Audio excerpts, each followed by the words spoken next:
হারাম এবং হালালের মধ্যে পার্থক্য কি?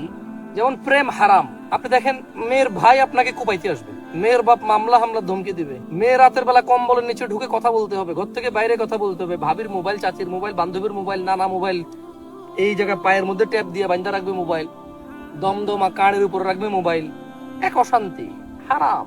বিয়ের বিষয়টা আসেন, মেয়ের বাবা মা আত্মীয় স্বজন সবাই টাকা খরচ করে, মানুষজন দাওয়াত দিয়ে ধুমধাম করে এলান করে ছেলে আসবে, বাড়ির সবাই উপস্থিত থাকবে, মেয়েকে সুন্দর করে সাজিয়ে গুজিয়ে দিয়ে নিজেরা ছেলের গাড়িতে তুলে দেবে, ছেলের সাথে কোলাকুলি করবে, আত্মীয় স্বজন এসে বলবে খেয়াল রাখতে।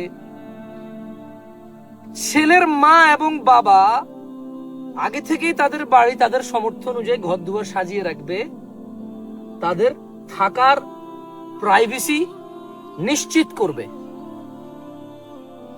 এবং তাদের দুইজনের একত্রিত হওয়াতে সবাই আনন্দিত হয়। হারাম আর হালালের এতটাই পার্থক্য। হারাম পৃথিবীতে যদি এত ডিফিকাল্ট হয়, তাহলে আখিরাতে কিয়ামতে এর কি ভয়াবহ শাস্তি থাকতে পারে কল্পনা করে দেখুন। আর হালাল পৃথিবীতেই যদি এত সুন্দর, চমৎকার, সামাজিক, সাবলীল এক শান্তির ব্যবস্থা হয়, তাহলে আখিরাতের কি সুন্দর শান্তির ব্যবস্থা থাকতে পারে ভেবে দেখুন।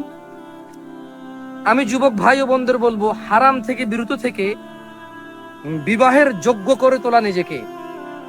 পুরুষ ছেলে নিজেকে এতটুকু যোগ্য করবে, হয় ভদ্রতা, নম্রতা, সভ্যতা, শান্তশিষ্টতা, ইবাদত, আল্লাহ ভীরুতা, যে কেউ ও বিয়ের প্রস্তাব আসলে বলবে যে ছেলে ভালো দেওয়া যায়।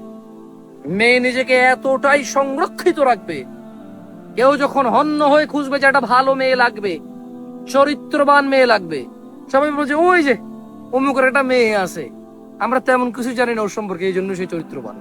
কারণ আসলে তার ব্যাপারে কি ভালো মন্দ কিছু শোনা যায় না, সে আছে এটাও কারো মাথায় নাই, কারণ তাকে সচরাচর দেখা যায় না, তার ব্যাপারে কোনো আজে বাজে শোনা যায় না, আর সে নিজেও ভালো।